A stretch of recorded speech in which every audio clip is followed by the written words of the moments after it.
Hello, everybody, and welcome to another edition of Dan's World. Can you see me? Can you hear me? Always the two questions on the top of my mind. Today, we are talking about something that is pretty important. And I don't want to get too serious here on the show, but there are some times where I think something is happening that requires the spotlight and that I want to go into in depth. So, we are going to talk about a case that was filed in federal district court yesterday, I believe, with Walt Disney, the Walt Disney Company, and ABC suing the Federal Communications Commission in federal court over the FCC's demand that ABC submit 8 of their broadcast licenses for early renewal. They are suing under First Amendment grounds or on First Amendment grounds, saying that this is government overreach that is meant to chill and has already chilled their First Amendment rights to freedom of speech, which is something that is very important. Many people think that the First Amendment is the most sacred amendment in the Constitution. It's number one. So we're going to talk about that. Of course, because this is a live show, we're also going to talk about a few updates on the Paramount Warner Brothers merger. It has won the support of the third major theater chain here in the United States. And it also has inspired a turnaround on the part of the major trade organization representing theater owners here in the U.S. We're going to talk about that. And on a much lighter note, we are going to discuss a surprise animated hit in China that has gone from a box office nothing, essentially, to one of the most successful films currently running in China. So we are going to go into all of that. And of course, your questions.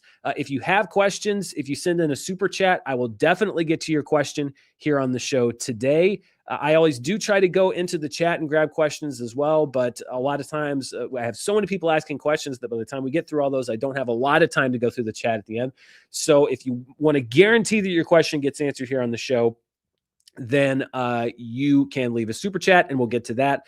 But first, let's get to our main story. And this is a big one. I know that the way that things work, the way that the media works is that everything is the biggest deal ever. And everybody's screaming for your attention and saying, you've got to pay attention to this. It's the most important thing ever. But this has the makings potentially, and I don't mean to sound like, oh, everyone's saying this, but actually this, I think this is true. This has the makings potentially to be one of the most consequential times that First Amendment protections have come up in federal court, and we'll see it could potentially go up the way that it goes now up to the Supreme Court. This is based on a lawsuit that Walt Disney and ABC filed in federal district court to the Federal Communications Company after the FCC ordered an early review of broadcast licenses for 8 of Disney's stations. They said that this early review was a violation of the company's First Amendment rights and was a punishment for its broadcast content. So how did we get here? Well, back on April 28th, the FCC demanded that the 8 ABC broadcast stations that are owned by ABC, those are stations in Fresno, California, LA, San Francisco, Chicago, New York, Durham, North Carolina, Philadelphia, and Houston. They ordered that they should submit renewals for those licenses that were not due to be renewed for review or reviewed for renewal for at least 2 more years, and in some cases, 5 years. Now, as ABC would claim, perhaps not coincidentally, this order to submit the licenses for early renewal came after several months of President Trump saying that ABC's broadcast license should be revoked, and the day after the president demanded Jimmy Kimmel's firing over a joke that he made about First Lady Melania Trump.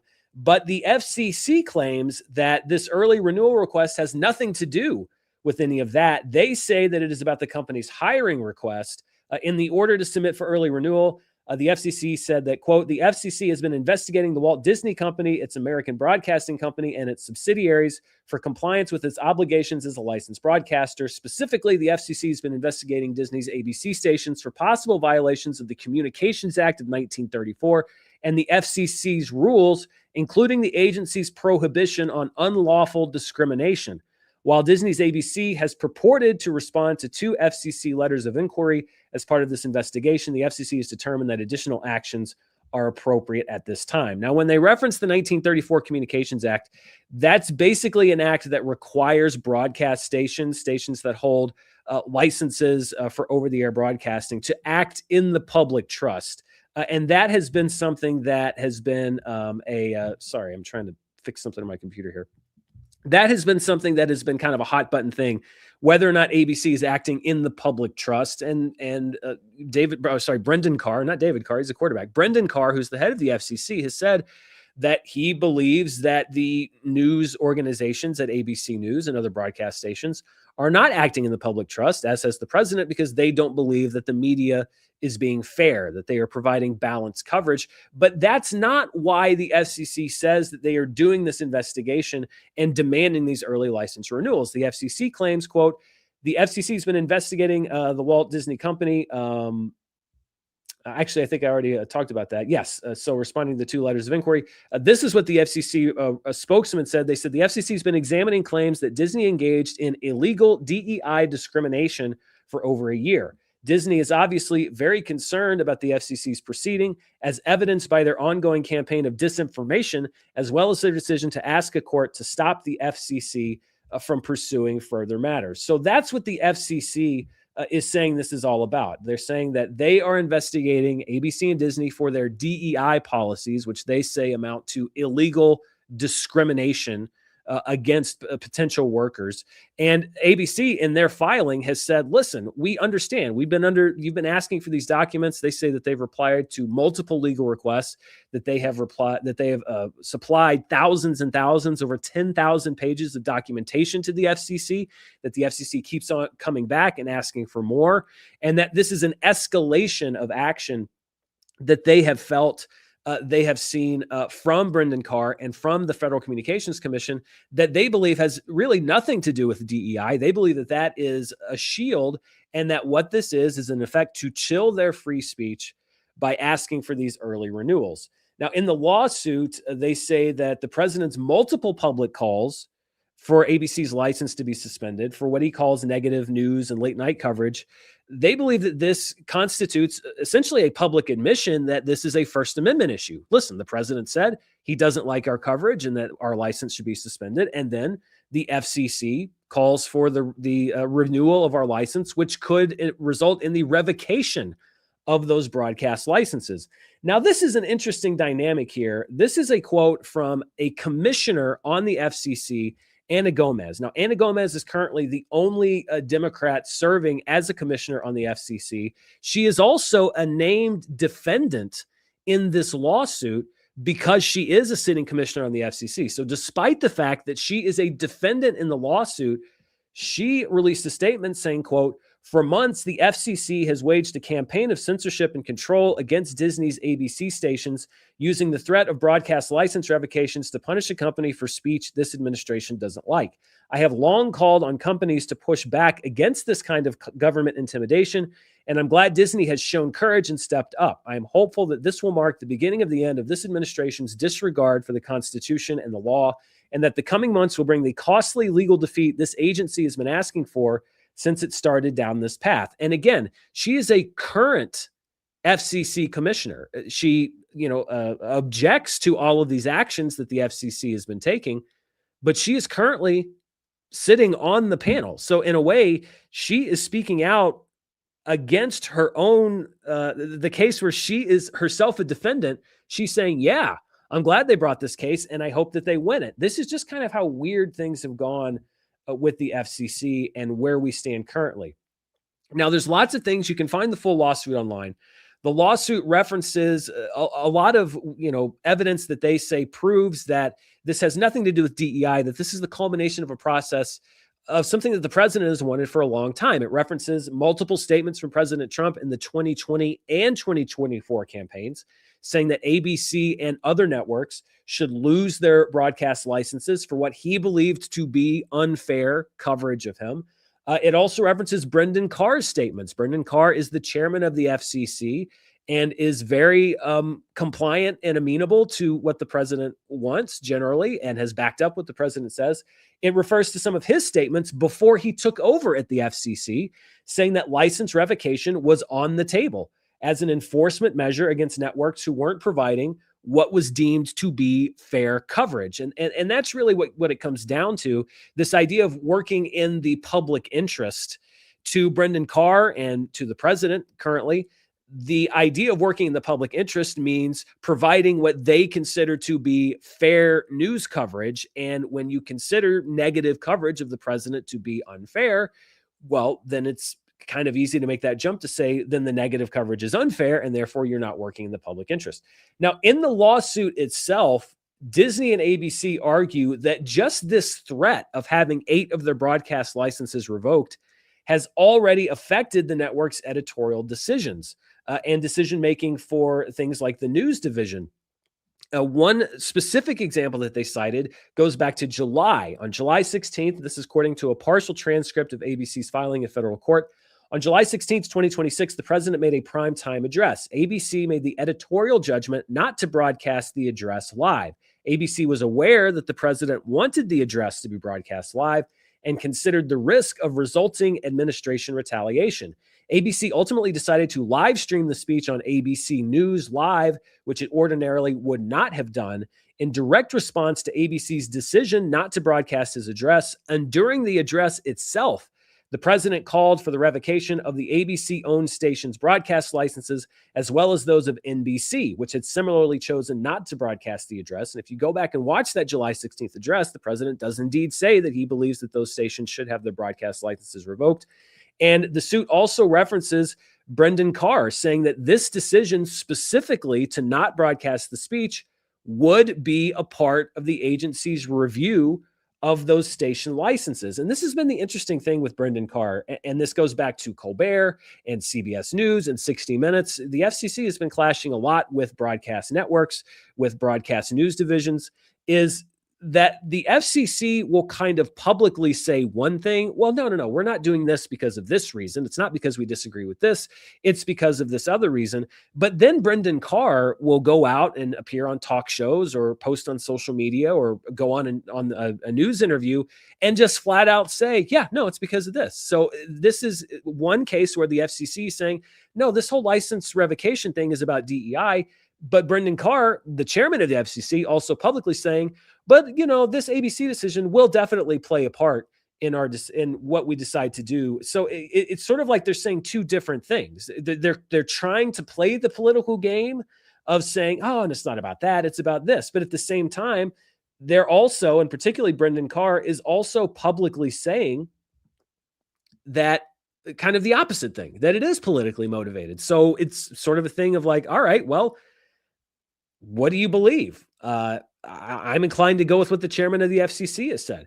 This was what I thought was one of the more interesting parts of the lawsuit, and also something that kind of was the most, and I've been doing this stuff about the FCC for a while now. You know my position on it. I think that this is scary. I think we are getting into some really unprecedented and scary territory here. This is what I thought was one of the scariest parts of the lawsuit. The lawsuit also referred to The View. And this, I think, was part of my Stephen Colbert video way back several months ago. The View had James Tallarico, who was a Senate candidate at the time. He was in a primary contest. He will now be the nominee for senator in Texas in the election later this year. The View had James Tallarico on their show early in the year. And the FCC went to ABC and said, we think this is a violation of the equal time provision and the bona fide news exemption that The View has had along with other talk shows doesn't apply. So if you're going to bring on one political candidate, you have to bring in or present an opportunity to bring on all of the other political candidates, because we've decided that this exemption, we believe it does not apply to your show anymore. And there have been measurable effects just from that decision, which ABC also goes into in their lawsuit. They say the FCC's Media Bureau directed KTRK, which is ABC's station in Houston, which makes sense because it was a Texas senatorial race, to produce all internal communications among The View's booking staff, its segment producers, its executive producer, and its on-air co-hosts discussing any candidate over a 2-year period, together with the messages that 2 named co-hosts had sent to the program's executive producer about a single booking decision. The same letter demanded that ABC disclose the political donations of individual employees and co-hosts, including an itemized 4-year list of every donation and the date of each. 2 weeks later, on July 16th, 2026, which is the same date as the presidential address, the FCC demanded the standards and policies in place across all ABC programs relating to journalistic integrity, newsworthiness, fairness, impartiality, objectivity, partisanship, and bias, as well as the political donations of on-air talent and producers, naming Good Morning America, This Week with George Stephanopoulos, and ABC World News Tonight with David Muir. No provision of Section 315 permits the government to demand a journalist or on-air anchor's messages to her producer, to inventory her political contributions, or to audit the editorial standards of an entire news division. And again, and this is just, to me, it's just factual. The thing missing from all of these requests is anything having to do with DEI. And the FCC would probably say, well, these are two different investigations, so they're not connected to each other. But if you wanted to play the game, basically, if you wanted to play the game and say, they're not connected to each other, and you're not making the other public statements and saying that they are connected to each other, that's one thing. But the FCC is kind of trying to have it both ways, trying to play the political game of saying like, no, it didn't have anything to do with that, but also grandstand publicly. And in a lawsuit like this, you basically have to show, if you are suing on First Amendment rights, what is the harm that is being caused here. And this is what ABC says is the effect of this entire procedure with the FCC. They wrap up by saying, quote, the commission cannot lawfully grant renewal this early in the license terms. The only outcomes on the table are adverse to plaintiffs. At one extreme, the commission may intentionally prolong the adjudicative process, miring ABC in years of costly litigation, with the threat of adverse action ever present, and with every editorial judgment shadowed by the prospect of provoking the administration into further retaliation. At another extreme, the commission may use the hearing to deny license renewal or immediately revoke the station's licenses, forcing plaintiffs off the air entirely, as the president has repeatedly demanded. In either scenario, the administration accomplishes its goals of eliminating a perceived media critic. Either it gets plaintiffs to fall in line, or it silences them if they refuse. And I mean, that to me is that they call it the chilling of free speech. And I find that statement chilling. The idea of using these regulatory powers to either bully somebody into coverage that you like, saying, listen, you're under investigation, and we don't know what the outcome of this investigation is going to be. So it probably would be in your best interest to, not cross these lines that we've drawn, or else things could turn out very badly. Or taking the ultimate option of saying, we've determined that this is not in the public interest and we're revoking your broadcast license, which would mean that those ABC stations, those 8 locally owned stations, including the ones in Los Angeles and New York City, would not have broadcast licenses. Now, those could be reassigned. I don't really know what the next step is there. But this to me is, I understand that there's so much in the news right now, and the media itself. Listen, I hate what the media has become, what the industry has become. And I don't just mean on one side or the other. I think that the entire way that the attention economy and the internet and consolidation and everything else, the way that they've made everything run is that everything is clickbaity and important, and you have to watch this now and you have to listen to this now. And so it's just a never ending drone of noise. But this is one thing, if you're watching this video right now, this is one thing that I would encourage you to keep a very, very close eye on. And I understand that there are different feelings about this across the political spectrum. And I understand that there are people who say that there is a liberal bias in the media, and that there always has been, and that this is just an attempt to correct that bias.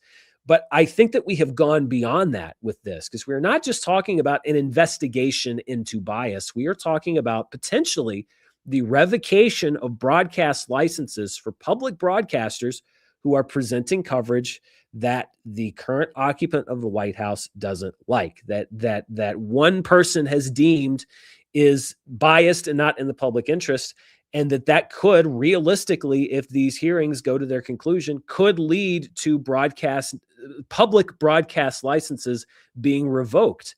That, I think, to anybody who truly believes in freedom of speech, is very scary. And if President Kamala Harris or Barack Obama or whoever else was doing the same thing, I would be sitting in this chair and saying the exact same thing. This to me is not a partisan issue. It very much has to do with the person specifically in the White House right now, but I would not feel differently about this if this were a president from a different party. I think that this is a blatant, nakedly apparent attempt to intimidate and bully, and as ABC, I think, claims in their lawsuit, in the worst case scenario, eventually silence voices that you don't believe are being fair to you. And I think that the First Amendment and the freedom of the press here in the United States is built upon the specific promise that you are supposed to be immune from that kind of thing. Now, that's not to say that media have not been unfair in the past. That's not to say that there is not a bias in the media or that there has never been a bias in the media. But what it is to say is that the government itself should not be in the business of using regulatory power to silence the voices that it doesn't like. That leads us down a very scary road. No matter who has the machete and is hacking away at it, that leads us down a very scary road. And my worry with this story is that it is going to get spun and lost in the weeds of everything else that is going on.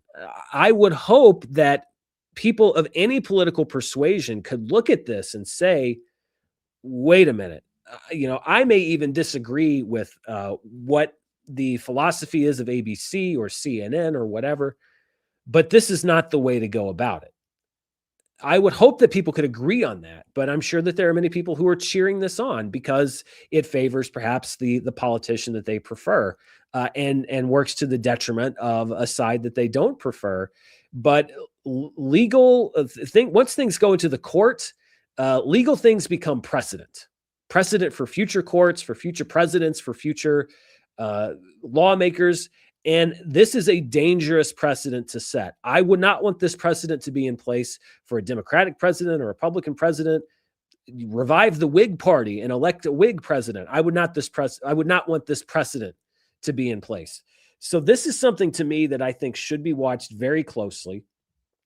I don't really see anybody backing down on this. I don't see ABC saying, never mind. And I don't honestly see the FCC saying, yeah, you know what? It was an overstep. I think that this is something that's going to have to be sorted out by the courts, and that would make it legal precedent. This could be one of the most consequential free speech rights cases in media history. And that's why I think it should, hopefully for a lot of people, be elevated above a lot of the other noise right now and be something that people should pay very close attention to. Because this could impact things 5 years down the line, 10 years down the line, 20 years down the line. And I think it leads to some pretty potentially scary places. So that's what's going on with ABC and the FCC. Let's talk about the other big business story happening right now, which is the Paramount Warner Brothers merger.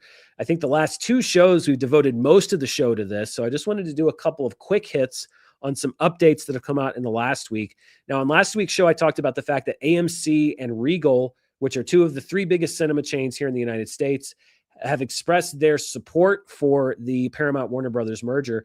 Well, Cinemark met, and they have also expressed their support. They released a statement saying, quote, "We have consistently stated we would look favorably upon media consolidation that increases the quality and output of films released into theaters with sufficient marketing campaigns and theatrical windows, and that is backed by firm commitments to ensure follow-through. David Ellison and the leadership team at Paramount Skydance have repeatedly expressed their intent to release at least 30 films into theaters annually following a merger with Warner Brothers Discovery, with minimum windows of 45 days to POVD and 90 days to SVOD, which would be Paramount Plus, HBO Max, etc. Moreover, they're now offering to put those pledges into written commitments and consent decrees. These are conditions and formal assurances that align with our long-held views, which we at Cinemark support." So they basically say, listen, David Ellison says he's going to put out 30 movies with a window. That supports our goals, so we're going to back it. Now, what's missing from this are the reports that Ellison was initially only committed to a 3-year commitment to theaters to do this. Maybe something has changed. I haven't seen whatever the latest version of this is that he showed Cinemark, Regal, and AMC. Maybe it turned into indefinite. But the first reports was that he said he committed to that for 3 years. But the other thing that's left out is also the reporting that said that if he doesn't meet that commitment, then the studios would, or the theater chains, I should say, would be eligible to receive a payment, basically a penalty from Paramount. So they wouldn't necessarily lose if Paramount didn't meet that 30 film commitment. But this is in line with what AMC and Regal have said, which is basically that, listen, if you're willing to put it in writing, then we're willing to support it. So it wasn't a real shock to me that Cinemark would come out in favor of the merger and support it. They're not going to stand up against the other two major chains, and I guess from a corporate standpoint, I get it. I don't get it from an artistic standpoint. I do get it from a corporate standpoint. This is something that did kind of surprise me, and it's something I also mentioned on last week's show, which is Cinema United. It's the major trade group that represents theater owners here in the United States. They have been in open opposition to the merger, kind of defiantly against AMC and Regal and now Cinemark, which are kind of their premier members, but they have been openly opposed to the merger.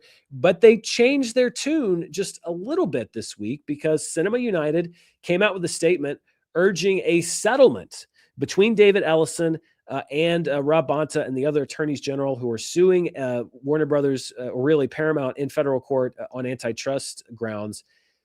Cinema United said they now support a settlement. This was part of their statement. They said, quote, "We are writing to you." This is a letter to both Paramount and the attorneys general in charge of the case.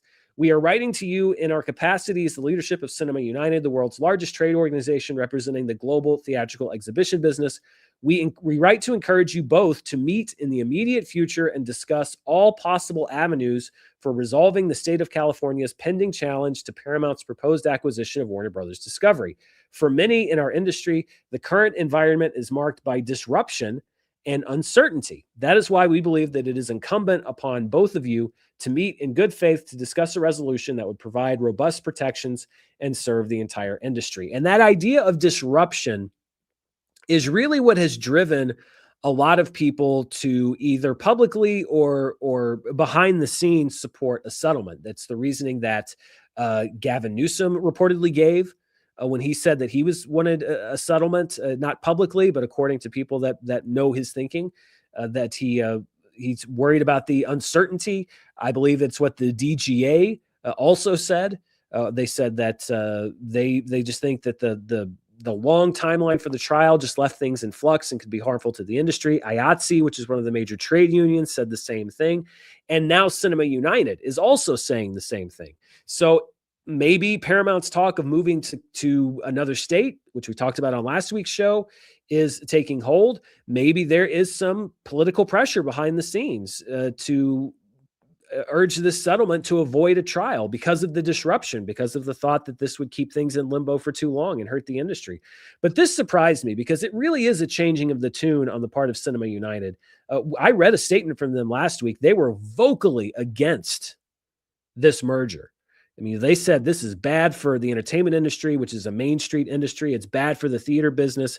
We oppose this. We oppose consolidation. And now they're saying, well, actually, just go to the table and sort it out because otherwise we think it's too destructive to the industry. So that turnaround kind of surprised me. And that does help Paramount because they can now not only say they have the three major theater chains that are maybe not in favor of the merger, but are in favor of coming to the table and coming up with a settlement, but they can now say that they have Cinema United, which is the major trade group, saying, listen, we want to come to the table. They all want us to come to the table. Now, the Attorney General of California has also said he's ready to go to the table. He's like, listen, I prefer to settle this in the boardroom than in the courtroom. But he's also said, don't come to the table with behavioral solutions, which is what he says, the 90-day commitment before it hits SVOD and the 30 movies a year. He said, that's not enough. I'm just going to say proactively, it's not enough for you to say we're going to act differently.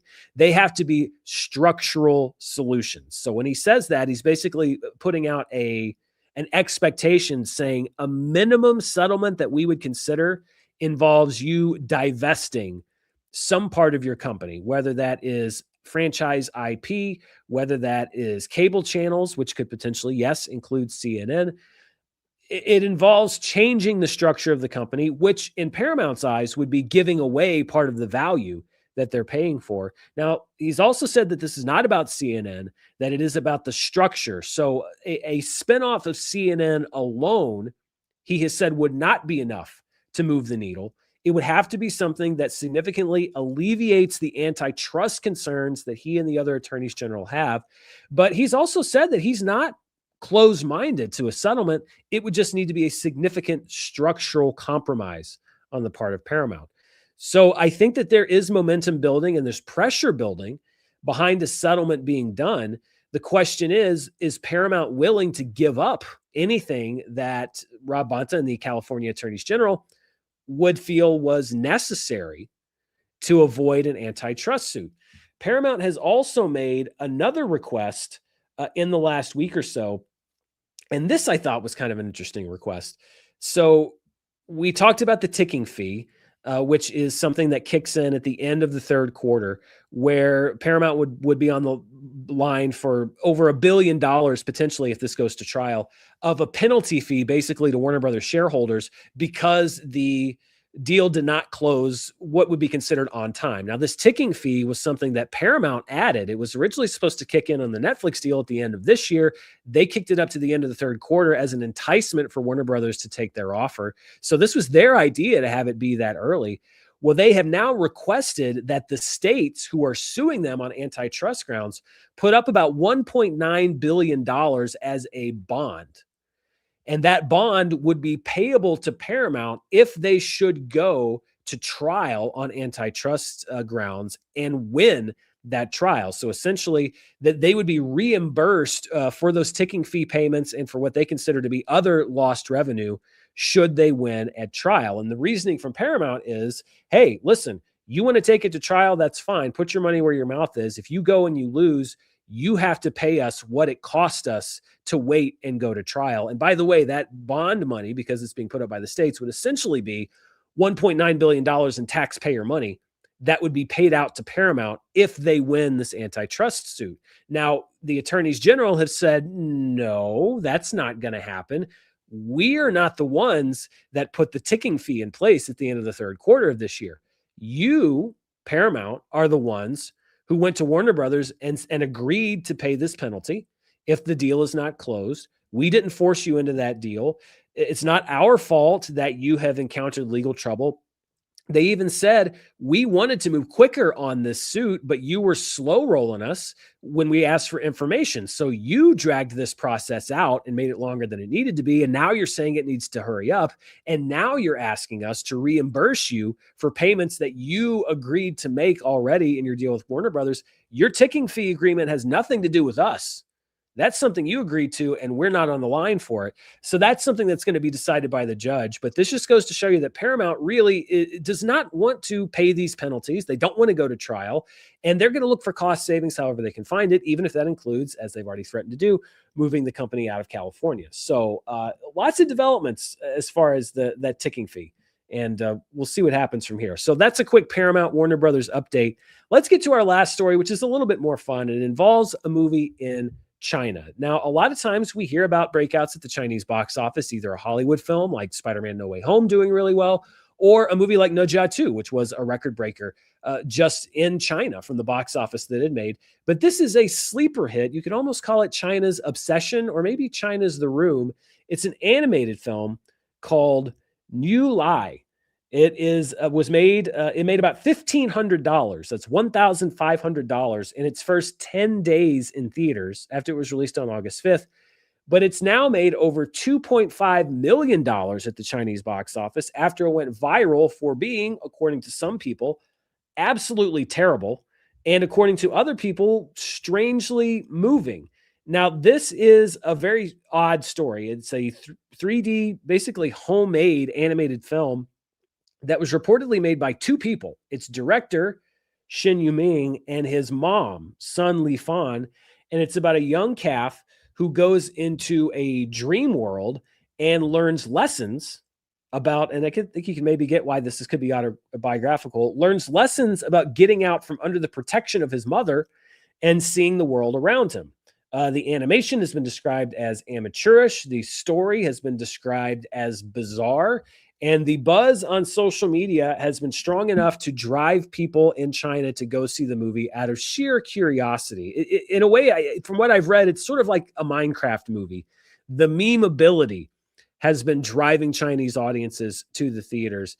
Now, there's no way to watch New Lai that I found, other than I found some literal full-length cam rips on YouTube that have no subtitles or anything, so you could just see a poor quality picture of the film. So I haven't had a chance to watch it, but it's always interesting to me that even in a film industry that's as different from ours as the one in China, there's still room for these sort of viral hits, these hits that are generated from people who are they just hear about a weird movie online and they go to see it. So we'll see if I'll keep a track on the international charts. We'll see if it breaks into the overall international top 10. If this continues to grow and people keep going to see it. And this is now rivaling movies like The Odyssey in China. I mean, this is turning into a real phenomenon. Maybe it will be a kind of a short-lived thing, but this is a true viral hit in China. This weird little homemade 2-person animated film now doing millions of dollars at the Chinese box office, and honestly doing more money than some Hollywood films did in China this summer, which is pretty impressive. So if you're in China, or if you've been to China, or if you have access to New Lai, let me know, because I am intensely curious about that film. All right, let's get to some of your questions that you've sent in, and I apologize. I'm probably going to start sweating here. It is hot here in the studio, and I think that they are also running I'm trying to keep my thermostat up because it's been in the hundreds here in Arkansas for the last several days, and they're asking us to conserve a little energy. So I'm trying to do my part in the middle of the day. So I've got my water and everything, but I'm also going to answer all of your questions. And let's get to your first question. This one comes from Justin Wild, 6243, who says, "Love all you do. Thank you very much. Can you review the VHS tapes behind you? The one to the left of Independence Day has similar color to the Captain Ron sleeve, but it has a different font." Let's see. I'm even trying to see, where is Independence Day? Oh, well, this, my friend, is a cinematic classic called Ernest Goes to Camp. Now, if you're not familiar with Jim Varney or the character of Ernest, you should be. Jim Varney is one of, and this is not an exaggeration, Jim Varney was a comedic genius. Ernest was a character that was popular around the same time as Pee Wee Herman. So it was the case of a comedian who was not as well known for who they actually are publicly, but for the character that they played. This is a guy named Ernest P. Worrell. He was clumsy. He was hilarious. If you've never seen one of the Ernest movies, I don't watch the later ones, but watch Ernest Goes to Camp, or Ernest Scared Stupid, or Ernest Saves Christmas. It may not translate from the 1980s, but this was one of my favorite movies when I was a kid. He's a handyman at a summer camp, and developers come in and try to steal the land, and a turtle bites his nose, and all kinds of stuff. He's a character that's spun off from local television commercials. Hey, Ernest. I mean, it's kind of like a proto Ace Ventura in a way. It's like if Jim Carrey did Ace Ventura and that was his character and that he was known as Ace Ventura. That's sort of what Ernest P. Worrell was. But yeah, this is called Ernest Goes to Camp, and it's one of my favorite movies because it's so stupid, and it probably doesn't translate to new generations, but that's what that movie is. And then we've got RoboCop, Spinal Tap, Independence Day, my original VHS copies of the Star Wars trilogy, Tron, Beetlejuice, Batman, Glengarry Glen Ross, Indiana Jones, The Thing, Rocky, Alien, and Superman 4. And then over here, we've got several. I think I pulled Santa Claus the movie out last week. Got some Star Trek movies over there. Lots of Star Trek. First Blood, Terminator. Another movie, I think I've featured this before, that's probably lost to anybody that's not in the 90s, called Stay Tuned, which stars John Ritter and Pam Dauber. And there's a lot of weird parodies of movies and TV shows. Yeah. I got a lot of childhood movies on the set here, but yeah, Ernest Goes to Camp. That's the movie that you saw. Let's see. Our next question is from FreakStomp95, who says, "Have you seen the Whale Fall teaser, Nightmare Fuel?" I did. I saw the teaser and I saw the new trailer that came out. That movie is either going to be amazing or atrocious. And I don't know if there's going to be too much in between. And I think it could also be amazingly atrocious. If you don't know what the movie is, Whale Fall, it's about a guy who goes diving and he gets swallowed by a whale. And he's got like an hour to escape from inside the whale. And I am going to be there on opening weekend. I'll tell you that much. It may be a snakes on a plane situation where like the reality can't quite match the concept, but I'm definitely going to go see it. Fozzie De Bears says, "You're sure your microphone went from red light to green light?" Yeah. Yeah. I have to overhaul everything with my streaming setup. I've been meaning to, and I've been putting it off, and I've been playing with fire, and I got burned a couple weeks in a row. David beat a bomb. Hey, David says, saw your name, one of my faves this weekend, along with Camp Miasma. Will you review Camp Miasma? Feel like it calls for rewatch to appreciate it in full. Jane apparently wants to set up a meeting to do an Elm Street reboot. Yes, actually, tomorrow I will be doing a double feature of Tony and Teenage Sex and Death at Camp Miasma. And I think I'll probably review those movies, both of them maybe in one video together here on the channel on Friday, because none of the wide releases this Friday really interest me that much. And those two movies are coming to my local market starting on Friday. So yes, you can probably look for a review of Tony and Teenage Sex and Death at Camp Miasma this weekend. I'm really looking forward to see it, because I saw the rewatch thing. I saw the TV glow was kind of the same way for me. I liked it when I first saw it, and then on rewatch, I'm like, oh no, I really dig this movie. Leon Kuwata 4510 says, did that government thing you were unjustly blacklisted from ever get aired or even filmed? Can you tell us what it's called or if it was released? No, it was not, as far as I know, it was not ever even filmed. If you don't know what the reference is to, I was up for a work opportunity, I think last year or the year before. It was last year, I'm pretty sure. That was a video that was sponsored by a government agency, and they vetted all of the talent that were asked to participate. And it came back because I did a video here on the channel about movie tariffs. I was told that I would not be allowed to participate in the video because I had talked about tariffs on the channel in what they deemed was not a complimentary way, even though I didn't think it was that bad. So as far as I know, no, that project was never filmed or aired. I think they had trouble finding talent for it that would pass muster.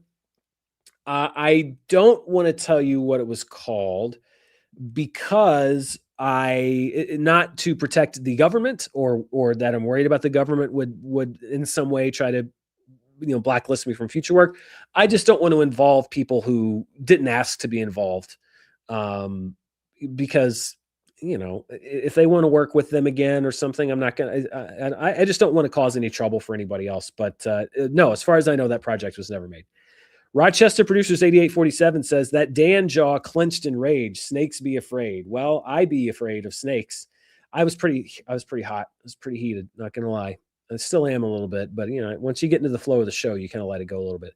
Geek Factor says, I've done streams via StreamYard, Streamlabs, and Riverside. Is there any way we can connect so I can try to help? No credit needed. No need to mention me. I just want to help. Thank you. That's very nice. I appreciate that. I've done a little stuff with some of the other ways of doing it, OBS, etc. I just need to sit down and learn it and just get the rudimentary parts down. It's to be honest, it's just easier to do it through StreamYard because I don't have to go through extra processes and stream keys and all that stuff. So I just need to get it set up on another system. I've just been burned by this too many times. So that's got to be on my to-do list for the next week or so. Savinas97 says, rest in peace, Hayden Panettiere. Yeah, man, that was a story that really caught me by surprise. And I know that a lot of times, obviously, most people who pass away do, but I was a loyal viewer of Heroes when it first aired for the first season, definitely. And then I tried to make it into the second season as much as I could, but I fell off. But I thought that she was so great on that show.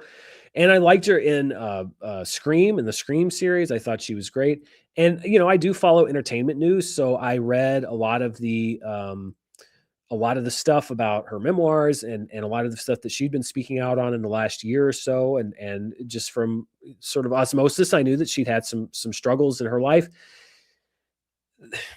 The industry, it feels like about 10 years ago, we went through a sea change in the industry, and there were things that were talked about that had not been talked about that should have been. And I think that there are certain things that aren't tolerated in the entertainment industry anymore that were tolerated for far too long. But I think that there's a reckoning that honestly is long overdue, and shamefully overdue, which is that both the industry and the people who are involved, the people who are responsible, particularly for minors in this industry, there really has to be a reckoning around how young actors and particularly young women are treated in the industry. Because, how many of these cases do you have to see where they're either chewed up and spat out by the industry or subjected to horrific harassment and worse, before you realize that there's some major reform that needs to be done in the entertainment industry, and the way that young actors are being treated, and again, young actresses specifically, is detrimental to their health. And a lot of it is because, and I'm not saying this is the case with Hayden Panettiere specifically, a lot of it is because the parents just are either willfully negligent or actively engaging in this exploitation. And this is both on screen and off screen of these actors and actresses. But there has to be a reckoning regarding how the industry is allowed to treat young talent, because too often they are taken advantage of and then left to fend for themselves later in life. And it's not just the movie industry, by the way. It's the music industry. It's everything. Television. So that was a really sad story to read. And it did seem like she was kind of finding her way. And yeah, I was really sad to hear that. And she leaves behind a lot of great work. And I know fans and a daughter and family as well. And I hope that if there's anything that could be deemed as a bright spot in this, is that it contributes to a conversation that's long overdue about how Hollywood exploits and treats young actors, because I think it's just shameful. Dionysiasm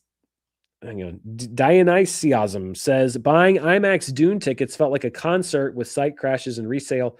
Thoughts on these month ahead pre-sale for movies like Odyssey or Doomsday? I mean, obviously it works. I've heard Doomsday is in an extremely good position, ahead of where Spider-Man Brand New Day was at this point in pre-sale.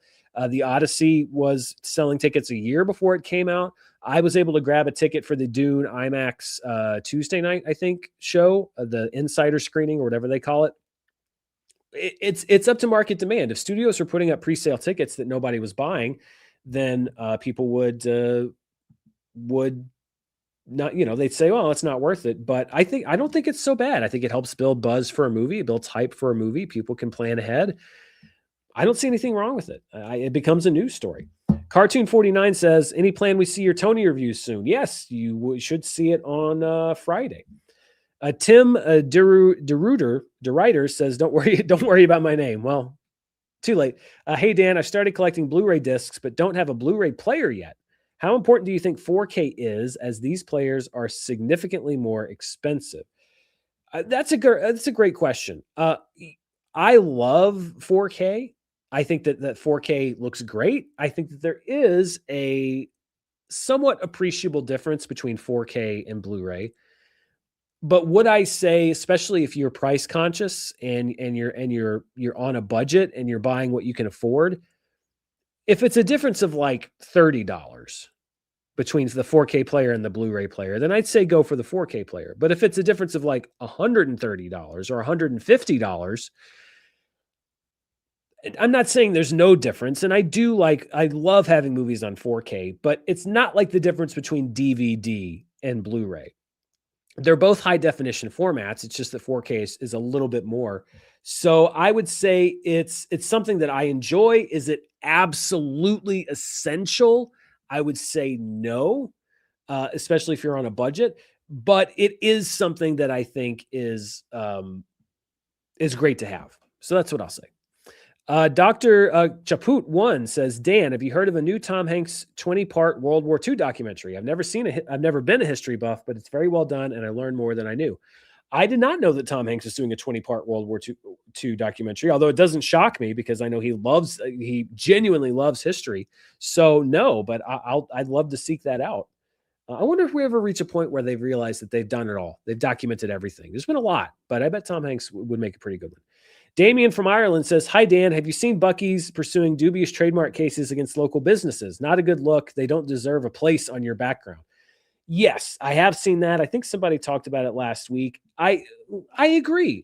I think that Buc-ee's is really overdoing it on the legal department and some pretty shameful things as far as going after trademarks and stuff. But like, it's not, I mean, I still go to Buc-ee's. I like Buc-ee's. I wish that they would stop these frivolous lawsuits. But is it enough for me to disavow and disown the company entirely? No. If I disavowed and disowned every company that did something I don't like, then I couldn't really go and shop anywhere. I don't agree with a lot of what different companies do. Now, there is a threshold for me at which point I say, yeah, no, I'm not going to give you my support or my money or my business. And there are some out there. But for me, it's annoying that Buc-ee's does that. If they escalate things further, then I might reconsider. But I don't love it. But it's not enough for me to say like I'm taking the Buc-ee thing down, because I also think that the company is more than just that. What its legal department is doing, in my opinion, not to judge anybody who thinks differently. Game Slacker says, "Hey Dan, I appreciate you speaking out on important topics. It helps to have a deep dive on this during this scary time. Keep it up." Thank you very much. I try to do deep dives. I know they're not the most clicky, engaging things, but I just like to have that information out there. Cineasta in Crisis says, "Hey Dan, I'm working on a script, and although you're not a script doctor, I really value your brain deeply. What advice can you give to avoid first film cliches?" Ooh, that's interesting, because it's. I mean, I think that I don't know specifically what you have in mind when you say first film cliches, but I think it really comes down to the strength of the writing around those cliches, because there are some of my favorite movies that have a whole lot of cliches in them. It's hard to come up with a completely original story beat, or a completely original conflict, or a completely original character dynamic. Most of them are going to be some variant of something you've seen in a movie before. It's all about having a strong sense of the underlying writing of these characters. If you make the conflict between those characters interesting, then even if it plays into what might be a cinematic cliche, you're invested in what happens to those characters.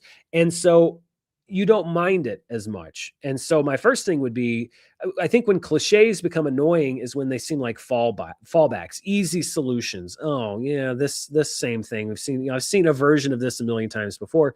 Whereas if you're really giving your characters an original voice, and it feels like something where you're not watching movie characters acting out a drama, you're actually watching people on screen, then a lot of those cliches can kind of sail by because you don't mind so much.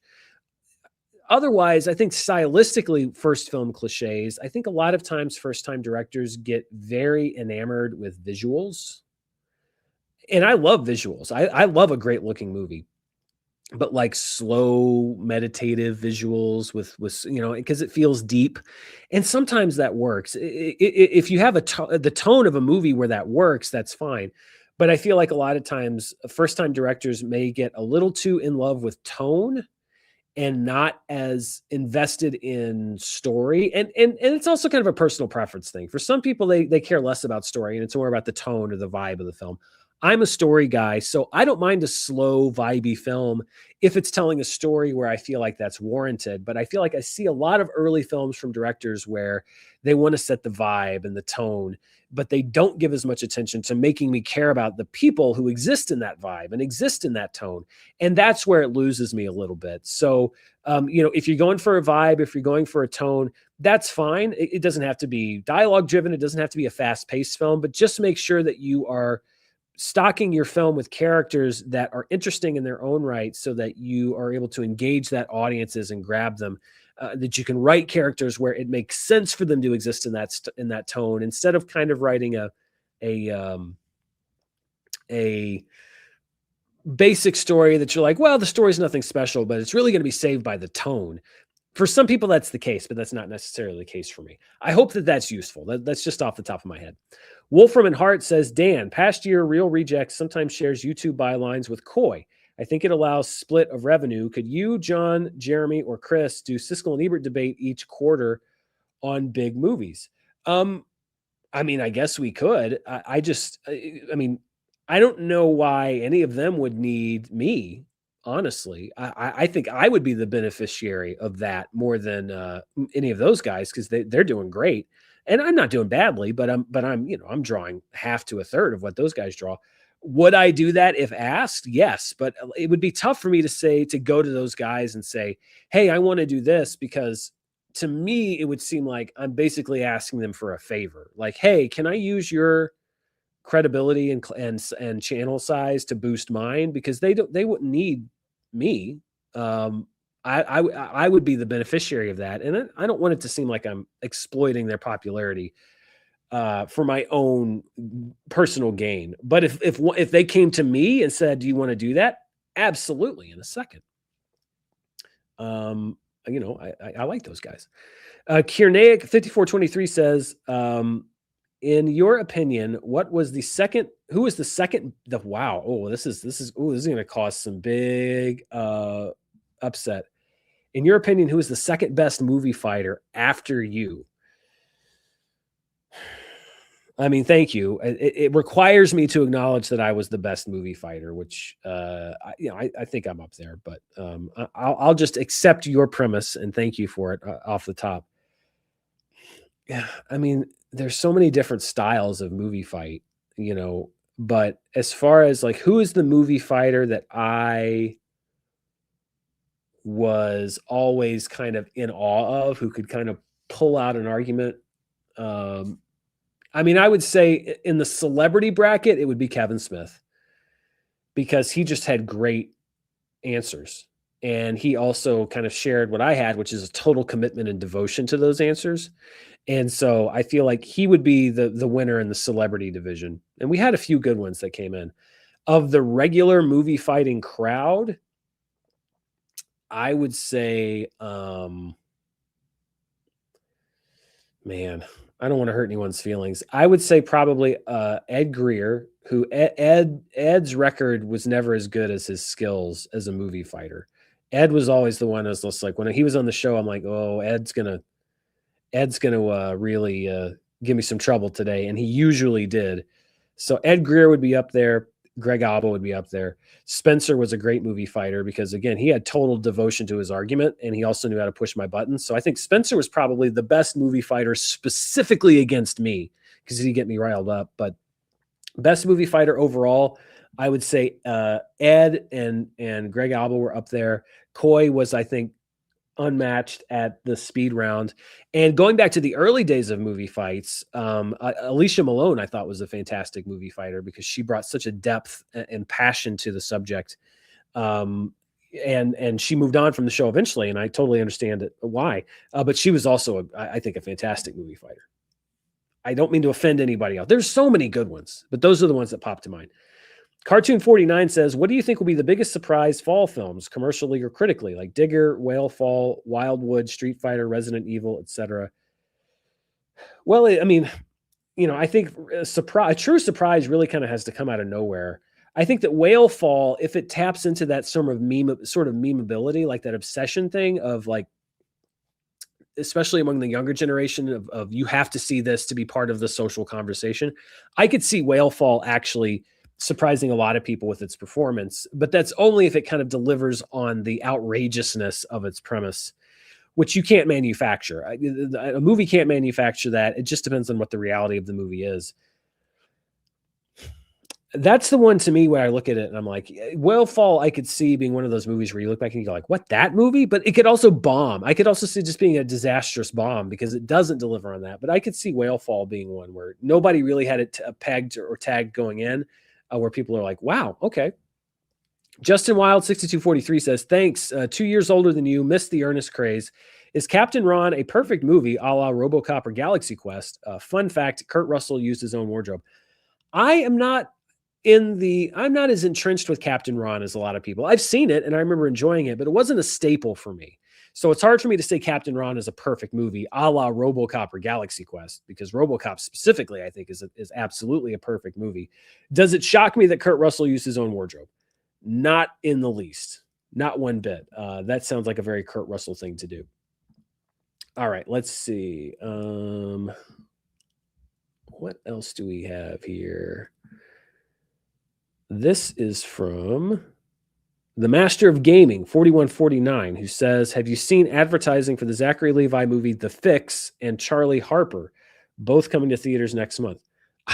No, I don't think I've seen the advertising for any of that, which really says more about the advertising than it does Zachary Levi, or maybe it says something about Zachary Levi. No, I know nothing about either of those movies. D10C40 says, will you review Coyote versus Acme? Yes, I will review Coyote versus Acme. I'm actually going to be kind of on the road for an extended period of time coming up. So that'll probably be a road review for me, But yes, I'm very much looking forward to Call of Duty versus Acme, and you can look for that on the channel next week. It's not going to be an early review unless something changes. It'll probably be on the Friday when it comes out. But yes, I will see Call of Duty versus Acme and review it. Limberlad says, apologies if you consider this a ranking question. What's the worst Star Trek movie, and why is it Star Trek Nemesis? Thank you for all you do. Well, Star Trek Nemesis is not good. Honestly, I would probably put Star Trek 5 below it. Probably. But, and this is probably my most controversial Star Trek opinion, if you were going to ask me right now, which Star Trek movie do I least want to watch right now, I would say Star Trek The Motion Picture. And it's not because it's a terrible movie. It's just so slow. I mean, I understand. It was 1979. It was in the wake of Star Wars. You have all of this new special effects technology. You're able to do all of these incredible model shots. But there's literally like, I think 5 or 6 minutes of the movie right toward the beginning where it's just panning shots of the Enterprise and Kirk flying around on a little pod, and then it cuts out the window, another panning shot of the Enterprise, and then another. You want to do a minute or two of that, but it's just they were so in love with the special effects technology and stuff. It's just so long. It's not my least favorite Star Trek film, but it's my least favorite Star Trek film to watch. And I've never been a huge fan of the motion picture. I think Star Trek 5 might be worse than Star Trek Nemesis, but I'd have to watch them back to back to be sure. Drew Skizzy says, Dan, if you like Survivor, you might like The Traitors. It's my new reality binge. I've heard good things about The Traitors. I should probably go back and try to catch up, because that does seem like the kind of show about interpersonal dynamics and stuff that I would enjoy. I've never seen it, but I've heard really good things. Geek Factor says, thoughts on the D23 Expo stuff? X-Men, Doomsday? Yeah, I mean, I was kind of on standby when all that stuff was being announced, ready to do a video, and I could have done one, but I just wasn't like overly super excited about anything. Like, yeah, cool. X-Men cast. That's great. Indy Navarrete cashing in that obsession, well-earned obsession currency there, being cast as Rogue. I mean, I think the cast looks pretty good. Doomsday, I thought the trailer that they showed that came out of D23 was way better than the first one. And I think sold the movie way better than the first movie trailer did. So I'm excited for all that stuff, but there was nothing that really knocked my socks off. It's like, all right, I honestly legitimately think that Marvel is kind of on a good track right now. And Vision Quest, shout out to Terry Metalis, who I'm lucky enough to know a little bit. I loved the trailer for Vision Quest. I think that looks so good. And I'm looking forward to seeing that. And I think it has the advantage of not being in the middle of a bunch of other MCU TV shows. So if it's as good as it looks on the trailer, I hope people tune in for that, because I thought that looked really good. The Master of Gaming 4149 says, how do I make my horror movie pitch accepted by Hollywood? How do you make it accepted by Hollywood? I mean, I if I knew how to make a movie get accepted by Hollywood, I'd be pitching movies all the time. Be original, be passionate, have a vision, have a clarity of vision. Go into it as something that you really care about and that you have a real enthusiasm for. I guess some studios will probably buy a horror pitch, because you could go in and say like, hey, I'll make it for $100,000. It'll be garbage, but you'll make $5 million off of it. And they'll say, sure, go ahead.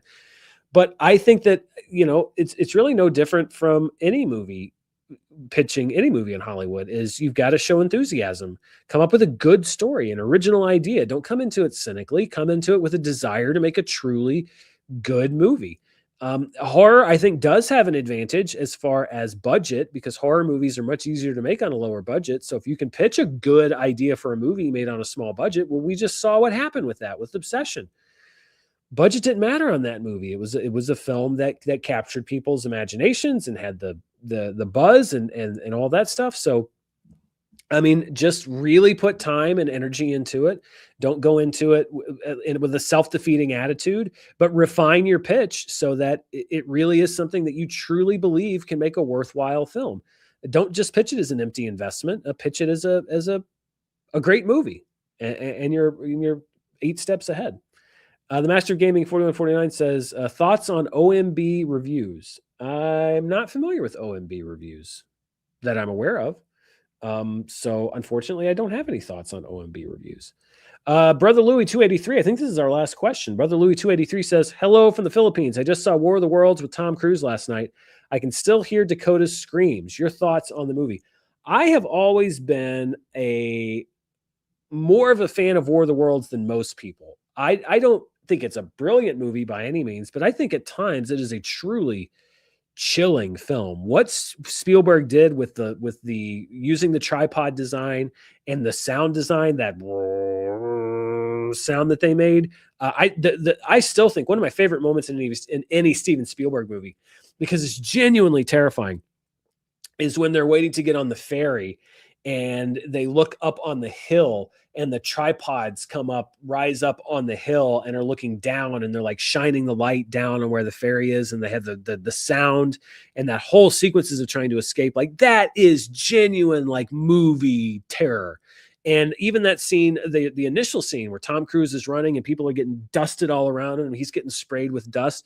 Like, I think that movie really did a great job of capturing the abject horror of an alien invasion. And I know that Spielberg has said that, like 9/11 and the horror and the terror of that time really helped to inform his take on the movie. And I think that he channeled that really effectively into the attack. Now, there are some things that I don't like as much. The stuff with the sun is a little dumb. And there's some stuff that's not, I don't think is as up to snuff. But like, I feel like the prevailing opinion on War of the Worlds right now is that it's a disappointment, or it's one of Steven Spielberg's worst movies.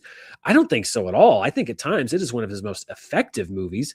It's just not as consistent as a lot of other movies. But I'm a fan.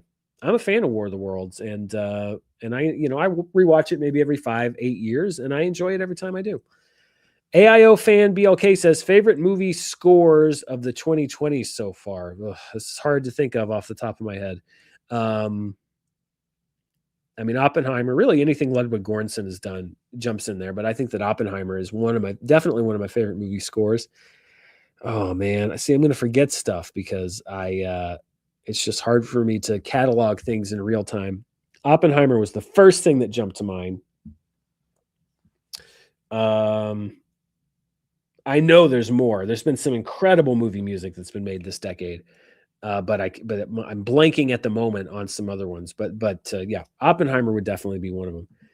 And this is from Nocturnal Glow 24. What's your music taste? Any favorite recent album? I've always said I'm not a huge music guy.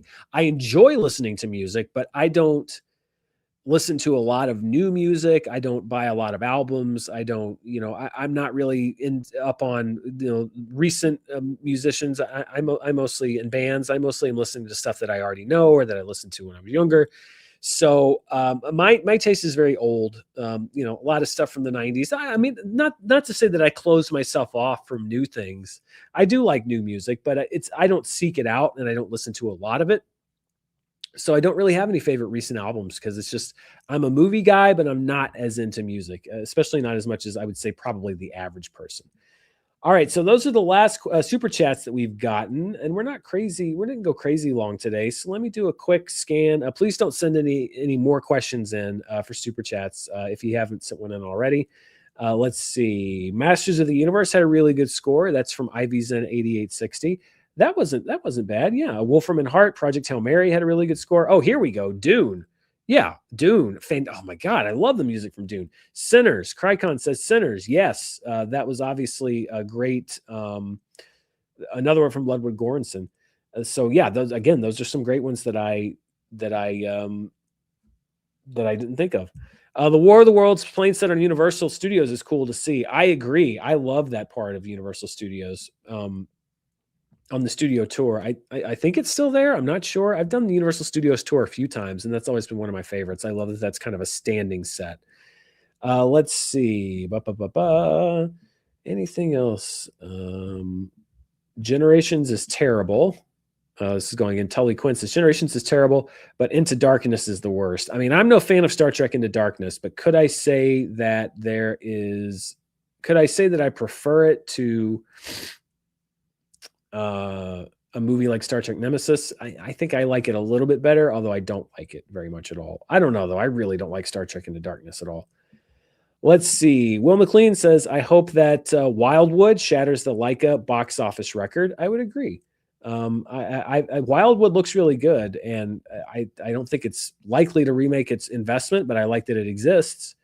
Let's see. Dan couldn't review movies if he avoided dubious companies. That's from St. Reds. Well, yeah, that is very true because most movie studios don't do things that I like. So, yeah. Patrick or Ricky D Lux 967 says, "Do Blu-rays have better sound than 4K?" I don't necessarily, maybe, but again, it's like it's not appreciable in the sense of like it would be worth a huge extra investment over Blu-ray, even though I do like 4K a lot. Let's see. Why though 100 says Hokkaido versus Acme is good and does well. I figure WB might not want it out as it's the little guy versus the big corp. I love how they marketed the movie as like the Acme Corporation doesn't want you to see this movie. Like they're really doing it very interestingly. Wolfram and Hart says I'm picking Coyote versus Acme making top 10. Sorry, Emily Blunt Disclosure Day, but Wiley needs this more. So Wolfram and Hart saying it's going to be a late entry and a top 10 summer movie. It's certainly possible. John M 1030 says I saw Tony last week and it was great. I'm really looking forward to it because I've heard that it was a really good film. Will McLean says not excited for the new Jason Statham. LOL. If those two movies were not opening in my market, I would probably go see Mutiny, and I probably will see it at some point because I love a good dumb Jason Statham movie. But I'm not. It's excited in a different way.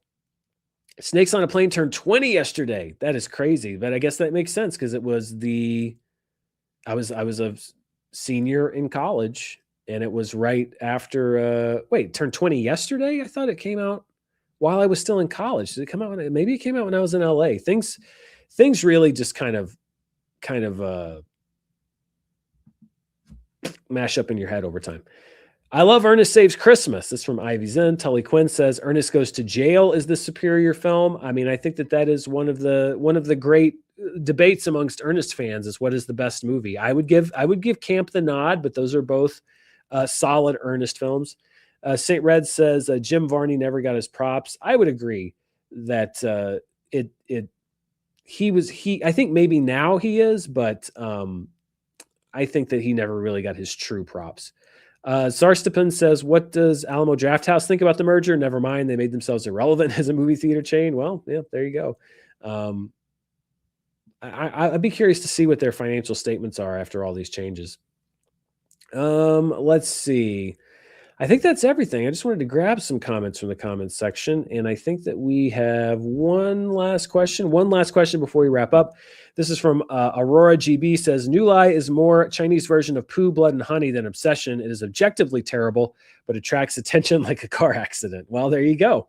So that's a report on New Lie. I mean, yeah, when I say Obsession, I don't mean it's as good as Obsession. I just mean it's sort of a box office phenomenon of word of mouth instead of just being initially coming right out of the gate. But I mean, that's the thing. I've heard it is a horrible, horrible film, which is what people have clung on to. Sometimes you want to go see the car wreck. Sometimes you want to go see the train wreck. It's just there's something human about it. So there you go. All right. That's everything I've got for you today. Thank you for hanging with me with all the audio difficulties. I'm going to do my best to solve that. As I said, next week, I may be doing a live show. We'll see. It's going to be the day before I'm on the road for a bit of an extended period. So it just kind of depends on how many times or how much time I have before I leave. So we'll see if I have a live show, but I'm going to try to make sure that these problems are solved by the next live show that I do. Because I don't want to subject you and myself to any more of these audio difficulties. So thank you for everybody who watched. I see we did get another question come in. Thank you very much. Although please no more questions because I'm wrapping up the show. From Akshay Yag 117 who says, why do you think movies like Lord of the Rings in snobby film circles don't get the praise they deserve, even when they are S tier in so many aspects of filmmaking? I don't know. Honestly, I can't think of any film circles where Lord of the Rings doesn't get the credit it deserves. Like it's none of the film circles that I run in, at least, have I ever heard the opinion of just like, oh, Lord of the Rings, those movies aren't that good. Like every film fan that I know and critic that I've worked with, and I've never, the only people I've ever heard really kind of bash Lord of the Rings are like Kevin Smith I know Kevin Smith doesn't like the movies, but like I think he's kind of the outlier. Like I've never really been exposed to any snobby film circle where Lord of the Rings is kind of regarded as overrated or doesn't get enough credit. Most movie fans and I also at least that I know regard it as a really, really good trilogy of movies. So yeah, I just kind of, I guess everybody has different experiences and everybody's exposed to different people, but I kind of reject the premise, I guess, that there are widespread film circles where Lord of the Rings doesn't get the credit that it deserves. So I would say, yeah, I don't know. I guess maybe widen the net a little bit, or maybe there's more people that didn't like the movies than I'm aware of. But I think that it is pretty widely credited with being a trilogy of great films. So I don't know. My 2 cents, just from the experience that I have. All right. Thank you to everybody who watched the show. Thank you to everybody who watched the question. Thank you to everybody who stuck in with the audio difficulties. And remember, you are exclusive members now because podcast listeners aren't going to hear anything about the audio problems except for when I reference them later in the show. So you got an exclusive prologue and preview to this show. And I'll probably try to even maybe start the video a little bit late if I can on YouTube, if I can do that once it processes. So maybe it'll be super exclusive. But thanks to everybody who hung out with me and bore with me. And I will see you next time. Take it easy.